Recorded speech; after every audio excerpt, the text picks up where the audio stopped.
Hello my dear scholars. आज हम study करेंगे क्लास फिफ्थ का चैप्टर नंबर सेकंड, जिसका नाम है रविन्द्रनाथ टैगोर। राजलक्ष्मी पब्लिकेशन की बुक से दिया गया है। इसके चैप्टर्स को भी हम डिस्कस कर चुके हैं, क्वेश्चन आंसर भी हम सॉल्व करा चुके हैं। आज सॉल्व करेंगे हम चैप्टर नंबर टू, इसके हिंदी एक्सप्लेनेशन को। चलिए स्टार्ट करते हैं। बहुत ही इम्पोर्टेंट पर्सनालिटी है ये इंडिया के लिए। द सॉन्ग, इनके बारे में पहले थोड़ा सा पढ़ते हैं, वार्म अप करते हैं। द सॉन्ग जन गण मन कंपोज्ड ओरिजिनली इन बांग्ला, जो हम अपना राष्ट्रगान गाते हैं, नेशनल एंथम गाते हैं, जनगण मन, ये कंपोज किया गया था, रचित हुआ है ओरिजिनली, वास्तविक रूप से इन बांग्ला भाषा में, भाई रविन्द्रनाथ टैगोर। किसके द्वारा? रविन्द्रनाथ टैगोर के द्वारा। वाज एडॉप्टेड, जिसे स्वीकार किया गया, इन इट्स हिंदी वर्जन, इसके हिंदी वर्जन में, बाय द कॉन्स्टिट्यूएंट असेंबली, संविधान सभा के द्वारा, एज द नेशनल एंथम, किसके रूप में जाना गया ये? राष्ट्रगान के रूप में ऑफ इंडिया, भारत का, ऑन जनवरी 24 1950, जनवरी 24 1950 में। चलिए इनके बारे में पढ़ते हैं, जानते हैं चैप्टर के माध्यम से।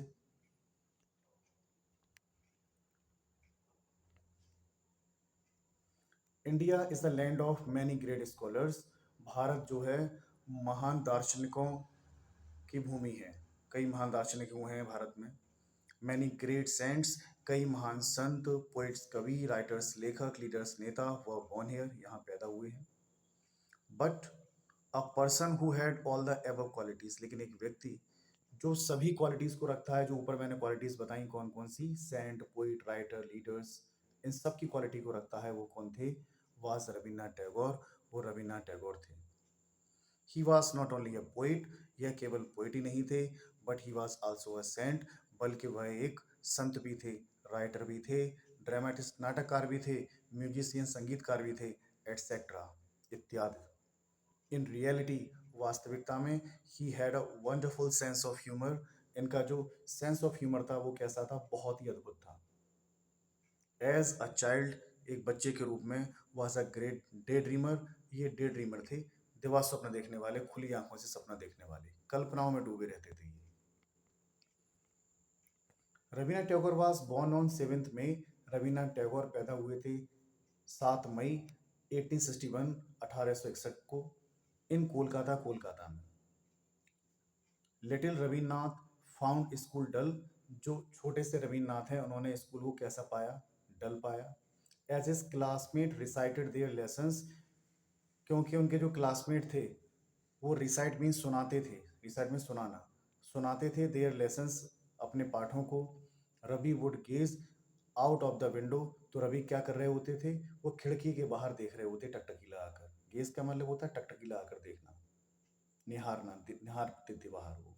ड्रीमिंग, सपना देख रहे होते थे। ऑब्जर्विंग नेचर, और प्रकृति को बारीकी से देख रहे होते थे। ऑब्जर्व मीन्स होता बारीकी से देखना, प्रकृति को बहुत बारीकी से देख रहे होते थे। He found this world of fantasy, और उन्होंने इस दुनिया को कैसा पाया? अपनी दुनिया को फैंटेसी, कल्पनाओं से भरा पाया। सो फैसिनेटिंग, इतना आकर्षक पाया, that as the years went by, के सालें गुजरती चली गईं। He stayed away from school, वह स्कूल से दूर बने रहे। To wander by the river, और नदियों के किनारे वो भटकते रहे। स्कूल से दूर बने रहे और नदियों के किनारे भटकते रहे। नेचर अट्रैक्टेड हिम, प्रकृति ने उन्हें बहुत अधिक अट्रैक्ट किया, आकर्षित किया। Ravinath's mother had a large family, Ravinath की माँ का एक बड़ा परिवार था। टू लुक आफ्टर, देखभाल करने के लिए। एंड हिज फादर, उनके पिता भी थे, महर्षि देवेंद्रनाथ, महर्षि देवेंद्रनाथ थे। ट्रेवल्ड अ लॉट, जो बहुत अधिक यात्राएं किया करते थे। Rabindranath had one constant companion, Rabindranath के एक बहुत ही स्थायी साथी थे, मतलब पक्के मित्र थे इनके साथी, जिनका नाम था Ishwar. Who was suppose to keep an eye on him, उन्हें माना जाता था कि वो पूरी तरीके से निगरानी रखते थे इन पर। किन पर? रविन्द्रनाथ टैगोर पर। ईश्वर ऑफन एंटरटेन्ड रविन्द्रनाथ, ईश्वर प्राय मनोरंजित किया करते थे रविन्द्रनाथ को विद स्टोरीज, कहानियों से, फ्रॉम द रामायण, जो रामायण से ली गई थी कहानियाँ। And enjoy discovering of mysteries of nature, और एंजॉय किया करते थे खोज करके, किन चीज़ों का? मिस्ट्रीज ऑफ नेचर, प्रकृति के रहस्यों की खोज करके, विद हिम, उनके साथ। Though Rabindranath parents often worried as to what would become of him, यद्यपि रविन्द्रनाथ के माता पिता प्राय चिंतित होते थे कि वो आगे चलकर क्या करेंगे, क्या बनेंगे वो। They were filled with pride, लेकिन वो एकदम से गर्व महसूस भी करते थे। When he began to write poetry at the age of 8, जब उन्होंने क्या कर दिया, 8 साल की युवावस्था में ही उन्होंने पोएट्री लिखना प्रारंभ कर दी। तो इस बात से वो प्राइड फील भी करने लगे। आगे देखते हैं।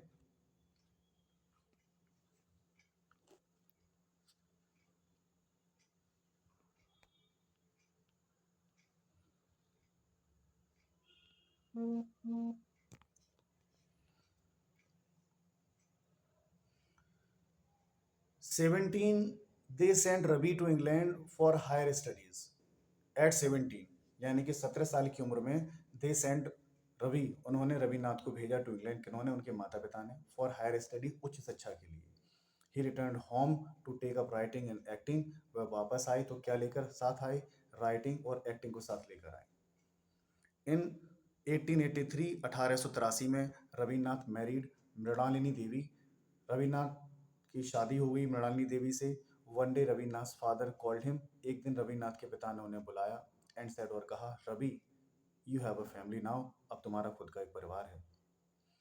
आई थिंक यू आर रिस्पॉन्सिबल, मेरे ख्याल से तुम जिम्मेदार हो, पूरी तरीके से जिम्मेदार हो, पर्याप्त रूप से जिम्मेदार हो, to take charge of our land at Kushtia, मतलब कुष्ठिया की जो हमारी भूमि है उसका चार्ज पूरी तरीके से संभाल लो, जिम्मेदारी संभालो। कुष्ठिया जो जगह है अब कहाँ पर है, नाउ इन बांग्लादेश, बांग्लादेश में। व्हाट डू यू थिंक, तुम क्या सोचते हो, उन्होंने कहा। Ravina jumped at the offer, Ravina ने तुरंत ऑफर स्वीकार किया उन्होंने।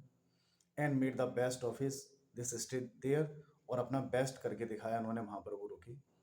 He loved the simple song of the farmers, वो प्रेम करते थे किसानों के साधारण गीतों को। एंड द बोटमैन, जो नाव चलाने वाले होते हैं, उनके गीतों को। And was kind of his workers, और इसी प्रकार के जो दूसरे वर्कर हैं उन लोगों को। व्हेन ही फाउंड दैट, जब उन्होंने ये पाया, दैट द पुअर इलिटरेट, जो गरीब अशिक्षित पीजेंट्स किसान हैं, वर स्टीप्ड इन सुपरस्टिशन, के वो किस में उलझे हुए हैं, अंधविश्वास में उलझे हुए हैं। He decided to open a school, तभी इन्होंने एक स्कूल खोलने का निर्णय लिया।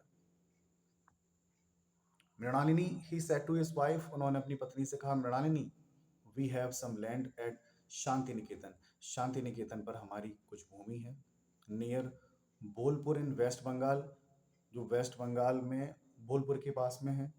डू यू थिंक, क्या तुम सोचती हो, it would be a good idea to open a informal school there, कि ये बहुत ही अच्छा आइडिया होगा कि हम वहाँ पर एक इनफॉर्मल स्कूल खोलें। फॉर्मल इनफॉर्मल में थोड़ा सा अंतर जानिए। फॉर्मल का मतलब होता है कि फॉर्मल तरीके से यहाँ पर, जहाँ पे पढ़ाई को पढ़ाया जाता हो, क्लास लगती हो, टीचर बैठे हों, जिस तरीके के स्कूल में हम जाते हैं उनको फॉर्मल बोलते हैं। इनफॉर्मल का मतलब है कि उनके नियम कुछ हटके हों, ठीक है, जो ट्रेडिशनल शिक्षा चली चली आ रही है उससे कुछ हटकर हो। क्या था, ओ यस, उन्होंने कहा। एग्रीड मृणाली, मृणाली तैयार हो गई, वो कहती हैं हाँ। देन शी टीज्ड हिम, फिर उन्होंने उन्हें छेड़ा, तंग किया। वो कहती हैं, but you never liked school yourself, लेकिन तुम्हें स्वयं तो तुमने कभी स्कूल पसंद नहीं किया। आई हैव हियर्ड, जहाँ तक मैंने ये सुना है।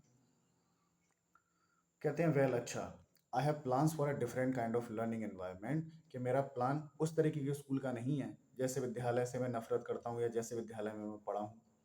I have a plans for a different kind, मेरा जो प्लान है वो अलग तरीके की शिक्षा का, शैक्षिक वातावरण का है। Not closed with in four walls, मैं ये नहीं चाहता हूँ कि बच्चे क्या पढ़ें, एक चार दीवारी के अंदर पढ़ें। वेट, रुको, एंड सी, देखो। And that is how Shanti Niketan came into practice, फिर देखो कैसे शांति निकेतन इस अभ्यास में आया, प्रैक्टिस में आया। Here classes are held in open air, यहाँ जो क्लास लगती थी वो कैसे लगती हैं, इन ओपन एयर, खुली हवा में। अंडर द ट्रीज, पेड़ों के नीचे, कोई कमरे अमरे नहीं बने थे। इस तरीके की क्लासेस को उन्हें चलवाया था, क्योंकि प्रकृति प्रेमी थे, प्रकृति को प्रेम करते थे, पेड़ होने चाहिए वहां पर। But Rabindranath was still not satisfied, लेकिन रविन्द्रनाथ अभी भी संतुष्ट नहीं थे। He wanted to do much for India, वह इंडिया के लिए बहुत अधिक करना चाहते थे। मोस्ट ऑफ ऑल, सबसे अधिक, he wished for piece and harmony, वह शांति और सामंजस्यता की इच्छा रखते थे।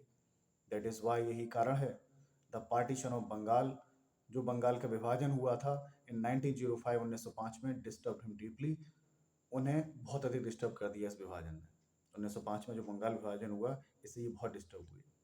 ही प्रोटेस्टेड, उन्होंने विरोध किया through speeches and song, speech के माध्यम से और गीतों के माध्यम से। वन ऑफ हिज सॉन्ग, उनका एक गीत है अमार सोनार बांग्ला, और क्या है, एमी एमी तुम्हालो एमी तुम्हाको भालोबासी, my golden Bengal, I love you, जिसका मतलब क्या होता है, आई लव यू। अमी तुम्हाको भालोबासी का मतलब I love you, was later made into a national anthem of Bangladesh. Amar Sonar Bangla की बात करें, ये गीत जो है बाद में किस में बदल गए थे, later made into national anthem of Bangladesh, Bangladesh का ये राष्ट्रगान बन गया। जो अमार सोनार बांग्ला है, ये क्या बन गया, वहाँ का नेशनल एंथम बन गया बांग्लादेश का।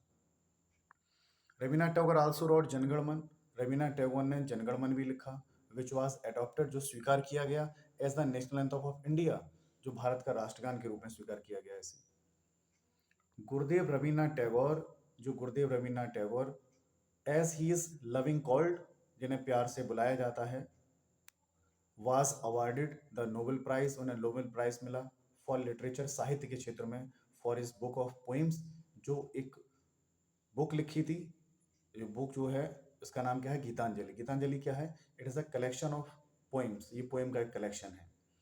His collection of songs is called Ravindra संगीत, और उनके संगीतों का जो कलेक्शन है उसको क्या पुकारा जाता है, रविंद्र संगीत नाम दिया गया उसे। द पोइट, कवि, पेंटर, नेशनलिस्ट, राष्ट्रवादी, फिलोसफर, दार्शनिक, डाइड, ये गुजर गए एट द एज ऑफ 80 साल की उम्र में, ऑन 8 अगस्त 1941, 1941 को। तो इस महान शख्सियत के बारे में हमने आज पढ़ा, रवीन्द्रनाथ टैगोर के बारे में। बहुत ही अच्छा चैप्टर था, बहुत कुछ सीखने को मिला मैं इससे। आई होप आपको इंटरेस्ट आया होगा, आपने बहुत सारी जानकारी हासिल की हुई चैप्टर के माध्यम से। अगर इसके क्वेश्चन आंसर्स की बात करें और अदर चैप्टर्स की बात करें तो हम सॉल्व कराते रहेंगे। हमारे चैनल से जुड़े रहें, वीडियो को लाइक करें। Thank you very much.